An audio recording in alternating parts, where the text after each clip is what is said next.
Power is the ability to produce intended effects. That is how the famous philosopher Bertrand Russell defined it. But if you think about it, who actually holds that ability today? Just look at the dramatic fall of movie mogul Harvey Weinstein. For decades, the guy was a classic power broker, right? Hoarding influence, trading favors, and silencing people from the top down. But his downfall didn't come from another powerful Hollywood executive. It came from the totally decentralized #MeToo movement. A single hashtag created this massive, ownerless surge of voices that completely bypassed all the traditional gatekeepers. And honestly, this is just a prime example of a massive shift in how power actually operates in our world today. So it really begs the question, what exactly happens when power shifts from the hands of the few directly into the hands of the many? Because, well, that's exactly what we're living through right now. It is a fundamental shift in human expectation.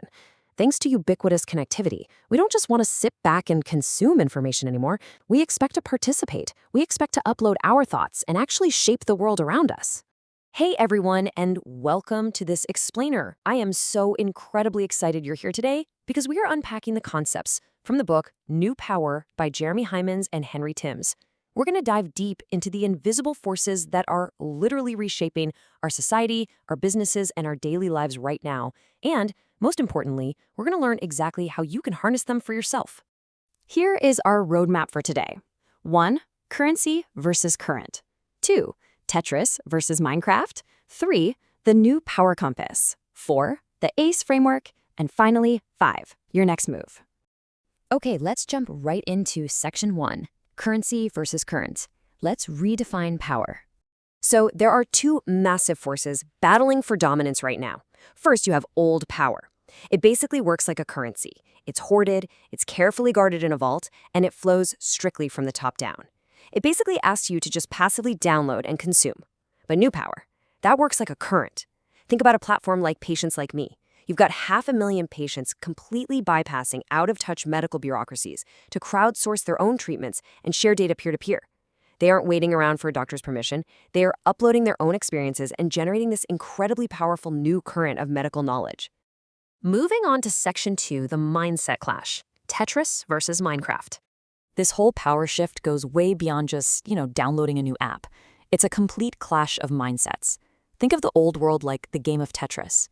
Blocks just fall from the top down, you have a super limited role, you follow the rules, and eventually the system beats you. Today's world, though, expects a Minecraft mindset. In Minecraft, there's no top-down manual. Players literally co-create their reality, block by block, from the bottom up. Without the active, creative participation of the players, the game is just a wasteland.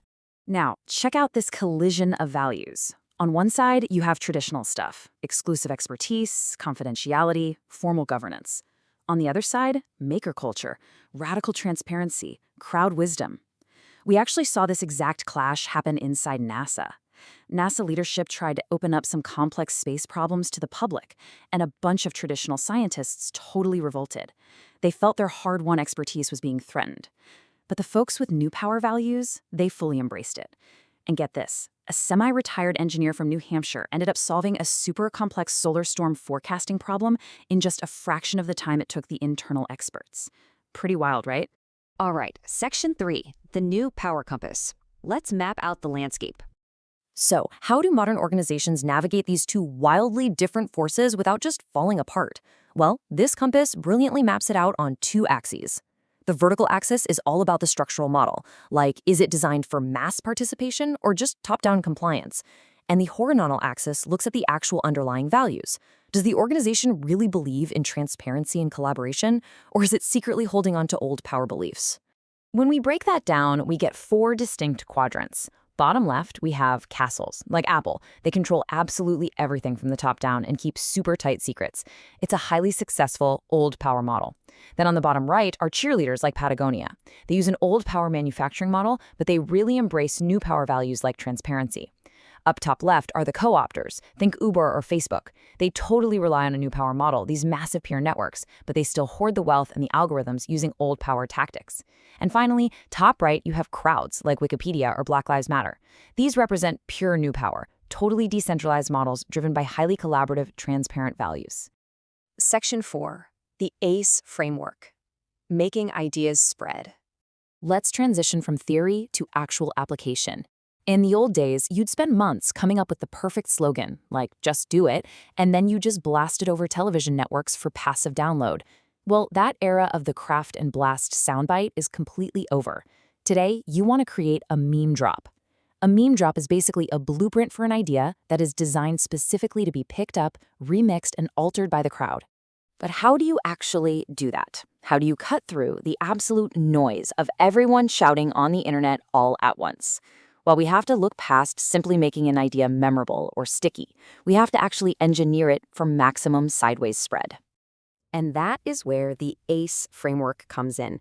For your idea to spread today, it absolutely must be actionable, connected, and extensible. Let's look at exactly how each of these operates. A is for actionable. The idea literally has to make the user do something beyond just passively reading or watching.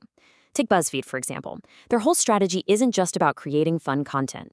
They use intense data analysis to create content that compels you to take a quiz or tag a friend or share an article.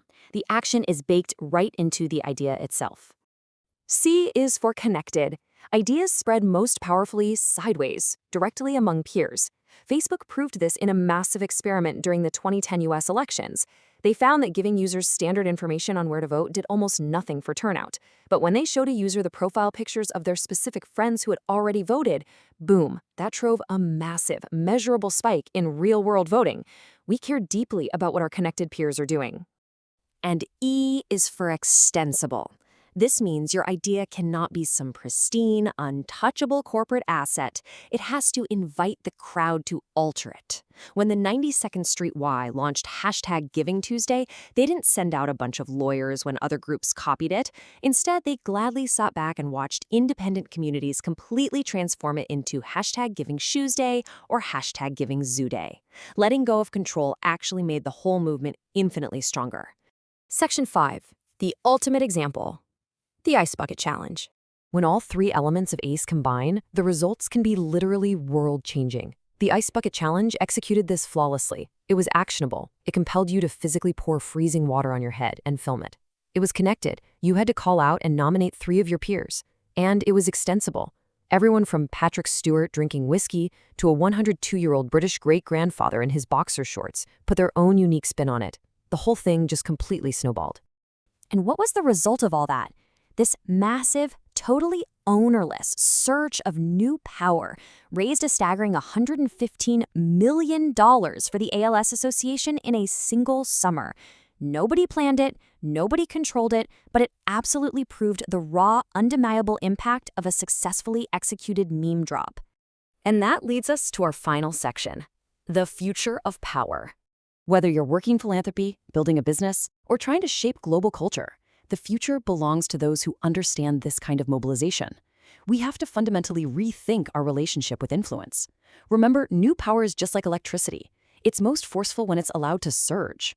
Our job as leaders and creators is to guide that current, rather than trying to capture it and lock it away in a vault. So as you look at your own work, your own community, and the ideas that you want to spread out into the world, I want to leave you with this final, provocative thought. Are you spending all your energy building a walled, isolated castle? Or are you ready to open the gates and channel the current? Thanks so much for joining me on this explainer, and I'll catch you next time.